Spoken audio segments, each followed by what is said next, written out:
broadcasting and streaming live all across America. This is Home Talk USA with Michael King, where we will discuss topics pertaining to your home with industry-leading experts. Michael King is a licensed general contractor with more than 30 years of experience in home improvements and the author of Contracting with the King.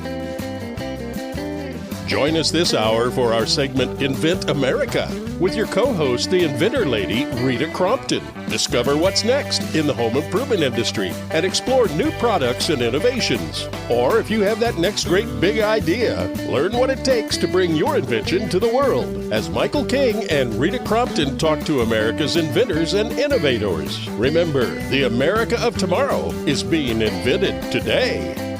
We invite you to visit us at HometalkUSA.com, one of the best resources for home improvement information around today. Your best life begins with your best home, and there's no place like Home Talk. That's HometalkUSA.com. And now, we proudly present Invent America from the #1 home improvement radio program in the country, Home Talk USA, with your host, the Cajun contractor, Michael King, and his co-host, the Inventor Lady, Rita Crompton. Yahee! Hello, America! Welcome to the Invent America show. That's right. I'm the Cajun contractor, Michael King, here on the King's Broadcasting Network. I want to welcome all of our affiliates all across this great, great land of ours. Hey, look, it's all about education and information. That's what we do here each week, every week, right here. And I'd like to welcome my co-host, my partner in crime, the Inventor Lady herself, Miss Rita Crompton. Hey, Rita, how you doing? I am just fine. How are you? Oh, you missed me. I've been gone, huh? It's like I did. I know. It's like every time I leave, I just go hooky for a while, Well, but, yeah, but the one upside to when you're gone is I lose weight. You lose weight, yeah. I'm not always being hungry listening to you talk about that Cajun food. Yeah, I've been busy. Everybody needs to know. I also I'm a 5-star chef. My audience might not know that. I'm not just a Cajun contractor, an expert in construction, but I'm also an expert in food, Cajun food, and it's part of our heritage. And all last week, I was actually the chef that actually cooked for all the Fox people at the Super Bowl down in New Orleans. So I got to meet a lot of people that had a chance to eat a lot of my food. But hey, I'm back. So hey, I'm ready to go, ready to talk home improvements, Invent America. Let's talk about what I wanted to talk. I've been wanting to discuss this for a long, long time, Rita. Trade associations. Yeah, well, do they have value or are they predatory?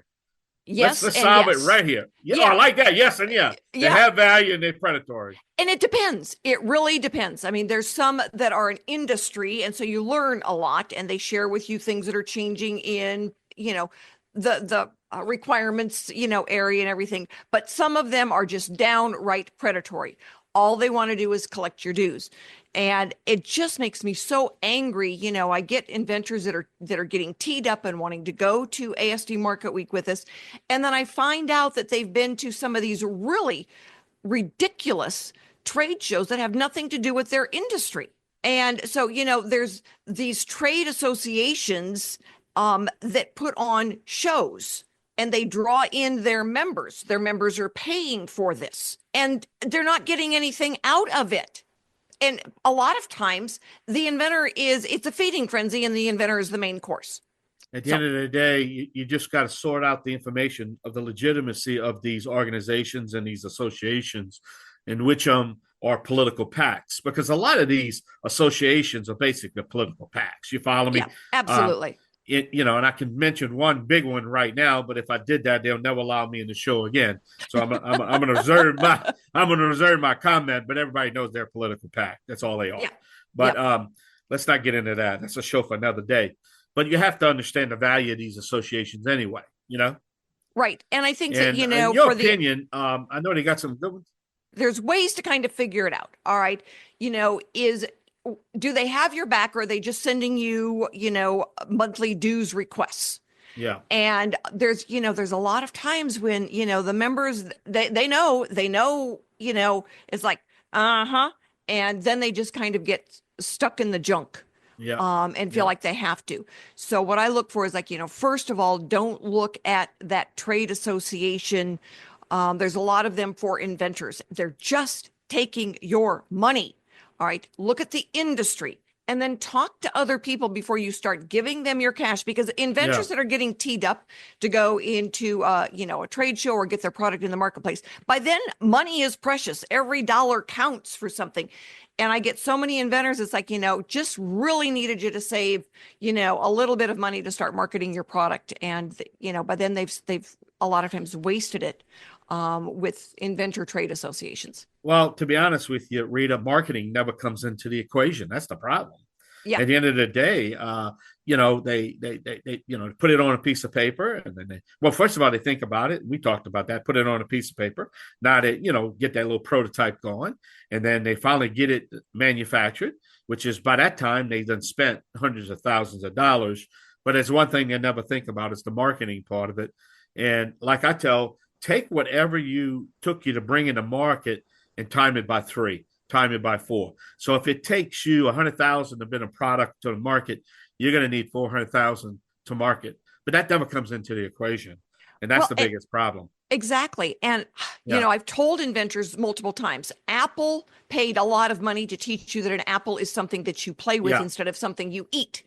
Most inventors don't have millions of dollars to spend on marketing. Well, and we keep hearing, you heard it in the past. Well, and when they finally land in a box store, they all happy. Oh man, I'm in this box store. I finally got in, and I try to tell them, yeah, you're in the computer system, but you're among 3 million, 4 million, 5 million products. You're in their system. You're in their computer system, and unless somebody knows that you're in their computer system, then it's not going to matter. You remember when I first, I don't know, I'm going to go back years. This is like 10, 12 years ago, and I'm going to prove a point, and I think you remember this. When this show was really, it's always been popular, but before, what happened, and, we had the downside on radio stations, and then, everybody knows the story behind that. But when we were in the highlight of our really process, I want to say maybe mid 2010, something like that. It was so funny because we would get, young inventors on, products on, and then we would, promote their, talk about their product. Then all of a sudden, the show went out, and, and then all of a sudden, these audience consumers were going into the box stores to try to buy these products, and they wasn't there. And then they would have to contact the box store themselves and find out about them. So this show played a big part in getting people in the computer system, because people don't realize when you walk into a box store, that manager, if they don't have it, they're online with their buyer. They're trying to find out who's got it, where you. Yeah. And when they say, well, we heard it on Home Talk, the show in town, then what you think? They would call the box store, and the box store would call us. You remember, they would call us and say, man, I never heard about XYZ product. Well, yeah, okay, we're going to be promoting them, man. Well, let's put them let's promote them in the system. So it's just a. It is. And, that's one of the videos that I did this last week was like, this is not build it and they will come. No. It's, build it, have it available, and then you've got to be able to tell them the story on where to get it. And that's one of the things that we do at, ASD Market Week is we create the story. We create the drive to find it, because we're the only innovative section. Companies, they already know what's out there. They want to see what's new. So they come shopping in our space. But that's part of then creating the story so that people know you're there. We've learned, it's like one of the other ones that we recently did was, even Ethan Hunt had a team when he would do the Mission Impossible stories. Yeah. You've still got to have a team to help you out. It's for a lot of inventors, doing it alone is just, it's tough. It's really, really tough. Yeah. And the money is so precious, and holy cow, you can spend multiple times over on, social media advertising, anything that, you get them on the radio, it's free. We take them out to ASD, they're paying a fraction of what they would pay to go along. But Rita, that blueprint that we provide is amazing. I mean, walking a potential company, inventor, anyway, how you want to call it, through that process and make it very easy for them. And what's amazing, we don't charge anything for the blueprint. It's free. Yep. I mean, I don't know what else is free, Rita. That's why we broke. We don't have no money. we don't even know. We don't even know how we're going to stay on the air next week. We have that conversation every week. I know. How are we going to stay on the air next week? I know, but We know we're going to we eat do well that. if we go to your house. Well, that's another story for another day. I mean, but it's just so great. Well, Rita, you got a great show. What else? We got about a minute. Tell us about some of our guests. Well, we've got a new inventor, Jeff Kutas, who's going to be on with us. New is relative to new on our show. We have not had him on before. No. And he's got a product that is out there, a very cool product. And then we've got one of the Schuelke twins that is going to be on with us and talk about it. And then our industry expert, Michael Miller, tells us how to do it. We got to cut you I off. understand. You gave it 20 seconds. You saw it. All right, we can take a short break. We're going to come back right here to the Invent America show right here with the Invent America and the Cajun contractor, Rita Crompton, and myself, the Cajun contractor, Michael King. We'll be right back. Yay!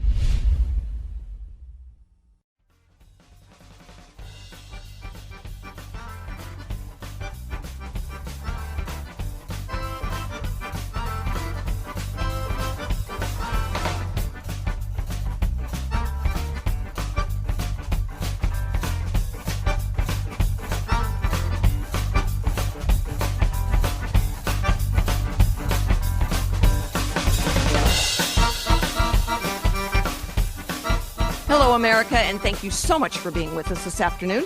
It is always nice to see you on the radio. So, this segment of our show is brought to you by Trimislab. If you need to replace rotting or missing wood that's often found in driveways, sidewalks, decks, Trimislab, it installs incredibly fast, looks great, and can be removed if necessary. Trimislab.com. So, we are talking to inventors, and I know everybody out there who is working today has to deal with trade associations. There are some good ones and there are some bad ones, as Michael and I had discussed. And especially in the inventing arena, a lot of inventors, you don't know what you don't know. And so, you're looking for information, which makes total sense. But there are some of those trade organizations out there. It's like you are better off staying away. But then how does that prep you for your industry? Well, there's some of those that are in the industry that are really valuable and help you understand regulations. So my first guest is Jeff Kutas. Jeff, I hope I pronounced that right. I always have a little bit of issues with some of those vowels. And you have got a very cool new type of mailbox receiver, MB Sentinel. And tell our listeners about it. What is it and where can they find it? Hey, Rita. Yeah, first off, just thank you so much for having me on the America's Inventor Lady podcast, and I'm certainly excited to be here. Back in 2016, I closed a brick and mortar retail business due to the consumer shift in online shopping, and I redeveloped the mailbox more or less. So I first set out to solve my problem, and since I've recognized that everybody has the same problem, but not everybody requires the same solution, and that's what we've done a great job of, is figuring out which solution's right for everyone that meets those specific requirements. But package delivery safes, combination mailbox safes, we're all about it, and that's what we do. All right. So a little more detail on the security part of that. I mean, around here, we just go down and we open up an old-fashioned mailbox and, the mailman slides our mail in there. Yours are, one, they are very elegant looking. They're beautiful. I've been to the website and looked at them. But there's a lot more to it. Sure. So when we started this company, it was out of, I just didn't want to work for someone else. I was closing up shop for almost 20 years in natural health products retail, realized where my customer went. I thought, well, I'm going to see if I can go back and get a piece of that once I recognized the need that was uncovered at my home after seeing the postal carrier come to my house several times in a week. And I told my wife, you really need to get in tune with this just-in-time inventory thing you've got rocking because you're killing our postal carrier. And anyway, so I thought, my heart went out to them, and I thought, well, we need to solve our problem. It started with a combination curbside mailbox and package delivery safe. So the first thing I looked at was, well, gosh, can we get this thing, working? I thought I had the same problem as everyone else. Well, as I went through different trade shows and just got it in front of people, I began to realize that there was more than just one problem. So the package delivery safes we have, either they stand alone by themselves and they're perfect for gated entrances, or they integrate into walls and they have two doors, or maybe it's a wall hatch because you live in suburbia and it mounts to the side of your home. It's all of what's really most that I'd love to share is it's all considered universal equipment, which means it's very adaptive. And if you look at the number of people that are considering aging in place, there's an old saying, what is it? Slips and falls are common with age, but that doesn't have to be that the front porch is the stage, if you have a box gobbler. So we have fun, unique names for all our products. If you can remember the name box gobbler, look it up, and that's our answer for Suburbia's problem. All right. Give our listeners your website. Sure, it's MB like mailbox, and then Sentinel like the guard. And if you could remember that, or just search box gobbler, and you'll be sure to find us. All right. Are you being sold in any retail stores yet? We've got our first retail pilot, Rita, that actually started within the last 2 weeks. We Good for you. initially built the business, like I said, in luxury, mostly, direct with landscape design folks. And you couldn't work at a higher altitude than we are right now with that. We're so thrilled that we've developed market fit with those clients. And I tell you, not everybody needs an $8,000 mailbox, right? So this is, when you look at our products, it's like, wow, that would never scale. Well, honestly, my goal was if we can go out there and develop a nice foundation for our business, which we did, went through many iterations and understanding for what people had in their needs. And now we've taken the same quality and same components, and we've actually modified them to where they work well for a package delivery solution for Suburbia. And that's called the Box Gobbler. So this is, it's a wall hatch that is secured, and it allows your shipping of your garage to be its own receiving center. So, and it mitigates, slips and falls on the front porch. Excellent. All right. So with your background, you've obviously, run into trade associations. Now, a trade association is very different than a trade show. We're going to a professional trade show, ASD Market Week, and we're taking a lot of inventors and their products to the show. But, inventors get caught up a lot of times in the trade associations. And with your business and in the industry, a lot of times the trade association is critical as far as, keeping you on track and understanding the different rules. But some of them are just nasty. Right. Honestly, I think anytime that we find ourselves in a position to support a trade association, especially if, our products identify with those, well, we've got to get in there and get to know those folks, right? But it takes time, and when you're working hard to develop market fit for products like we are, I didn't even know it at the time, but we've developed a whole new category. I've had landscape designers say, Jeff, there's no one that's done anything for our industry since the outdoor kitchen, and your product's gonna be like the backyard barbecue of the curb. So we're having an exciting time with that, and I'm told we're becoming standard equipment in Atherton, California. Well, not everybody lives in Atherton, California, right? So as far as the trade associations go, so how do you, for example, we are active with National Association of Home Builders, but we're not that active. Last year we didn't go to and this year even, we didn't go to the International Builder Show. You have to wonder, well, why didn't we go? Well, we haven't gone the last 2 years because we're working hard to develop market fit for our products and visibility. Builders do not need our products until they understand that consumers want them. So you really have to understand the timing of everything and get to know, what is it that you're working to accomplish and why are you going? The first thing you can do if you have an early idea is, besides make contact with yourself, but to find any local show that you can go to that has people there to just understand what their feedback is. Yeah, that's exactly right. It's, when you're going and getting the feedback so that whether or not you should take the risk of that next step. So Right. What's your goal? Where do you want to get to? My goal? Yeah. Gosh, well, for starters, I just take it each day like, it's going to be a championship, play day, and we just crush it. I've got National Co-Venture sponsorship starting next month with St. Jude Children's Research Hospital. It's taken us, since 21 to develop that relationship. So what is my goal is to develop an ESOP, a company that's owned by its employees that want to make a great product continuously. So, well, thank you so much for being on with us today. We are going to be right back with another inventor. And if you are out there listening to this and you want to get a very secure mailbox, go to Jeff's website. We will make sure that gets posted. So stick with us, everybody. We will be right back.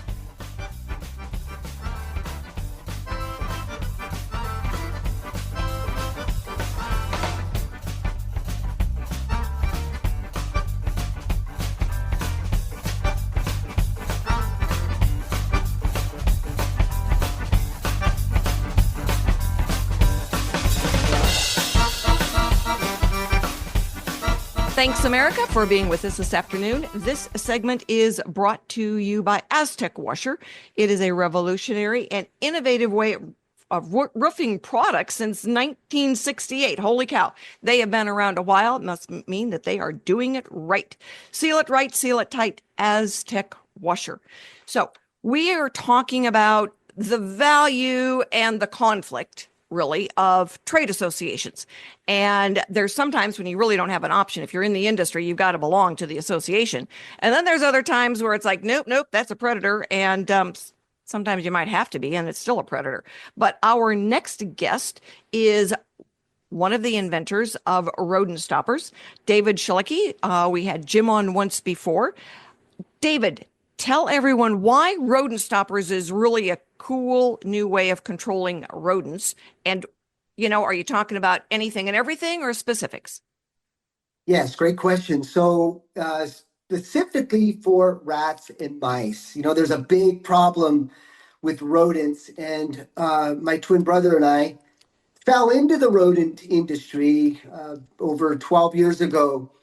And the need of rodent control products were something that we were completely frustrated by, because a lot of times we were buying stuff that most homeowners can buy off the shelf or online, and we would deploy them to attempt to solve our rat issues.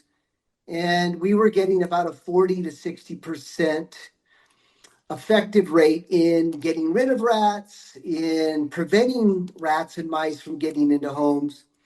And with all of the passion that we put ourselves in, we started to understand, and watching the behavior of these rats utilizing rodent cameras, we started to figure out, wait a minute, there's got to be a much better way. We started doing our homework and really finding out, Rita, that the pest control industry is 10 to 15 years behind. And I'm specifically talking about rodent control. So speaking on the trades and really trying to figure out what's out there to help us out, there was really nothing that gave us any sort of motivation to join, because there was nothing out there that really was relative to what we already figured out what we needed to do to change the industry. So we started to develop our own rat traps, and then that led into more automated rat traps, and then preventative and really cool products that have truly, truly changed the game. And we're just super excited with our growth. A lot of this time that we're spending right now is continuing to be more innovative. And Rodent Stoppers is really the only online store that is the most exclusive rodent control products that you're just not going to get anywhere else. Well, that leads into one of my questions for you is that, we talk a lot about do it yourself. America's kind of gone to that point of, me do my own self, like my grandson would say. And so your products now, do you have them set so that, somebody out here in Tennessee can go ahead and order them online and be able to use them successfully? Or is it something that they've got to be, where you are and you come and install them? Yeah, no, that's a great question. I would say 95% of our products is all DIY. So a homeowner, Mrs. Jones, can order all of our products and be able to deploy them or utilize them. There are a few products that I would recommend that a professional install them. One of them is called our rat blocker. It's actually a device that drops down your main sewer pipe of your clean out front, if you have one at your home. You drop it down and it prevents the city sewer rats from getting into the four walls of your plumbing system. It's a one-way flap. Those can be a little tricky, does require a little bit of plumbing, does require some intricate measuring, but all the other products, totally DIY type of products. Very cool. So tell us a little bit about your experience with, those trade associations. Like I said, there's good, there's bad, there's ugly. And so some you don't have a choice on, others are just predators. Yeah. It goes back to my point though, Rita, that there's really nothing like what we're doing. I mean, Jeff, I think talked a little bit about it as well. It's like our products are so unique that the rodent control industry doesn't have an association that is specifically up in the times of really solving stuff. I mean, there is an organization called NPMA, which is the National Pest Control Management Association. And it's great for like businesses if you want to scale your pest control industry. But again, it's not something that I would join specific to our niche and what we're doing. But yeah, you're right. You've got to be very, very careful because a lot of these organizations or associations just don't have all of the nuts and bolts to really help you scale in any way. And I think it just lacks a lot of knowledge. You're exactly right. I think there's so many associations out there that are in name only to collect dues. Yep. We certainly see that in the inventor realm. Oh my goodness, there's a ton of them out there. And all they want to do is say, you pay this amount, pay this amount, pay this amount. And the value that the inventor really gets out of them is zero. And one of the things then we started looking at is, the trade association industry, whether it's in pest control or in, baby products. A lot of them are just there to take money. Yeah. No, and as I'm sitting here watching the show, I had a smile on my face because I could see the passion and the gratitude that you guys share this whole inventors industry. And it's been a blessing for us to be able to lean on people that actually do care. And it's not all about the money. So I wanted to offer that compliment to you, Rita. Well, thank you. We appreciate that. And, one of the things that we want to be able to do is give the inventor the information, the how-tos, the bullet points on, the next steps, what to be careful of, different types of service providers they need, some they don't need, so that they're not wasting their dollars. Because when they get to your point of being able to do the marketing, holy cow, marketing is really expensive. And if they've wasted all their money up front on the not necessary things, and they don't know to say, wait a minute, I shouldn't be spending my money here unless we're telling them, don't spend your money here. Save it for going to a trade show as opposed to, just throwing it, a check in the mail to a trade association. Right. Good stuff. We are excited to have you with us at ASD Market Week. We're looking forward to seeing your team there to go out and talk to different buyers in our booth and in other, the other space. And it was so funny because we were going back through some of the pictures that we had taken from last year. And holy cow, there were a ton of exhibitors out there that could be resellers of your product. Love it. You have no idea how excited we are to attend it. This is our first trade show for our product. So this is awesome. Wonderful. And I know that Stephanie is out there getting your information out early, and we are really excited to have you guys along. And so anyway, go ahead and we're going to get, we've got you on the dashboard. I know that we've got you linked already, so people can go to Invent America Radio. They can go ahead and click on ASD Market Week, and it will take you to the Rodent Stopper website, and you can get on there and start ordering your products this afternoon because it's already up there and there's inventory already ready. So we are going to be back in about a minute or so with our industry expert. Michael Miller has been doing this with inventors and part of the plumbing industry. So he has been very active for the last couple of decades out there and has a lot of good wisdom for everyone related to these different types of trade associations. And if you are out there, an inventor that is getting teed up, might be selling inventory, and it is time for them to show off and they haven't really been getting good success with their current marketing dollars, have them get in touch because we are still filling the spots for ASD Market Week. Stick with us. We will be right back with our hero of the day.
America, and thank you so much for being with us. We do Invent America Radio because America invents. Have been doing it for hundreds of years.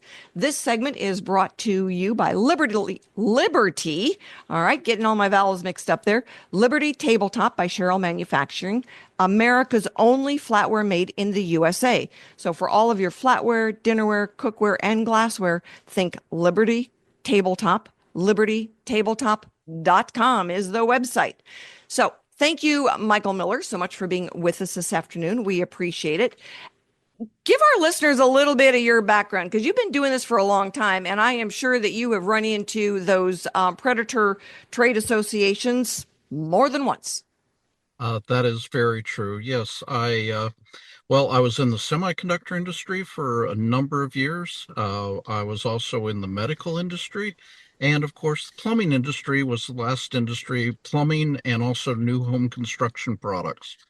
All of them, and even a chemical company that was the owner, the parent company of the company that I worked for.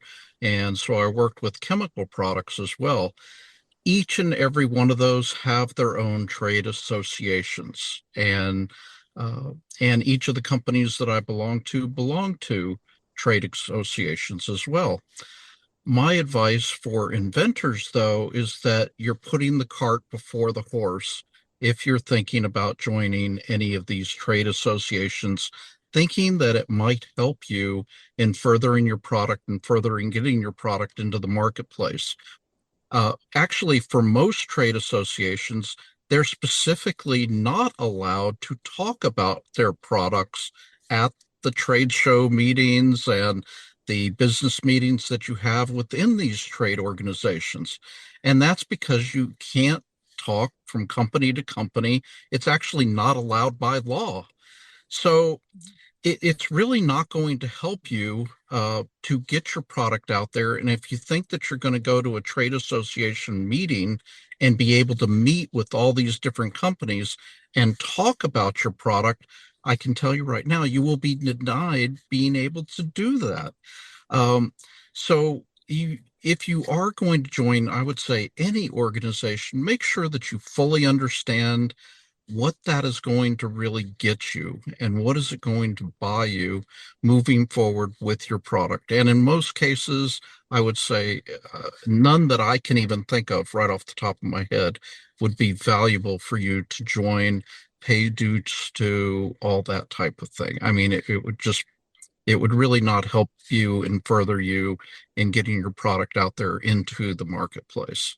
Yeah, thank you so much. I know we have run into it as well. We've seen inventors, join different inventor groups that were trade associations. Oh, and, yes. Oh, just get tagged with all kinds of stuff. So, don't do that if you're out there. Give us a call. We've got a lot of different resources and industry experts like Michael who can, talk to you and say, oh, this is your next step. This is where you go. It's not a trade association. Yeah, I mean, really, and like you have, Rita, you have a great blueprint for inventors that you have out there.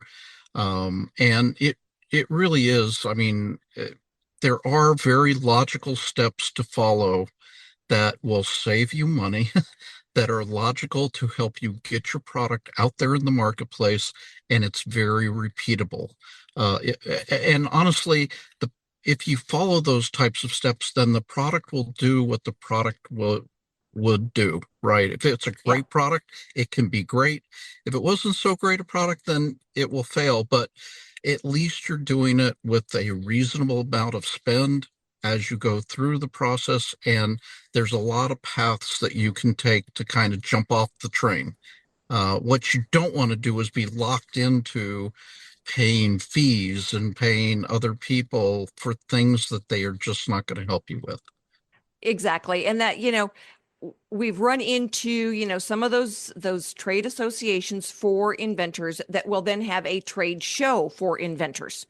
And they cost a lot of money. You could go to the trade show for your industry, all right, like ASD Market Week, which is a consumer, trade show for all consumer products, and you'd be able to go and actually talk to the people who would be buying your product or wholesaling your product for you or licensing the product, as opposed to going to one of these association trade shows for inventors where, again, it is a feeding frenzy and the inventor is the main course because there's people there trying to sell services as opposed to the buyers for the shows.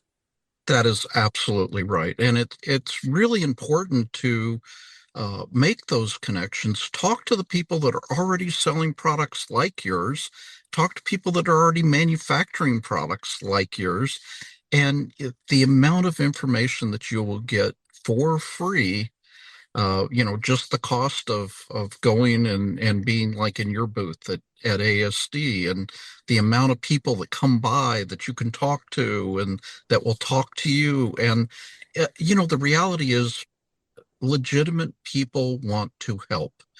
And you would be just absolutely shocked at how much information they will give you for free, because they just really like to see inventors succeed. And I think that's really, really the key for being able to move forward for the least amount of spend. And that's what we all look for. It is. And by the time we get into the marketing part of it, the spend is critical because they don't generally have a lot of money to spend. I've never had anybody come and say, oh, I've got $1 million to spend on marketing. They're always like, I don't have any money left. Now what do I do? And it's like, I really don't know, because it costs money to go to a trade show. The one thing about going with us to ASD is it's a fraction of the cost. So if you're out there and you are an inventor, you've got product that you're selling, and you want to be able to go to this trade show that's got the national and international reach, call me.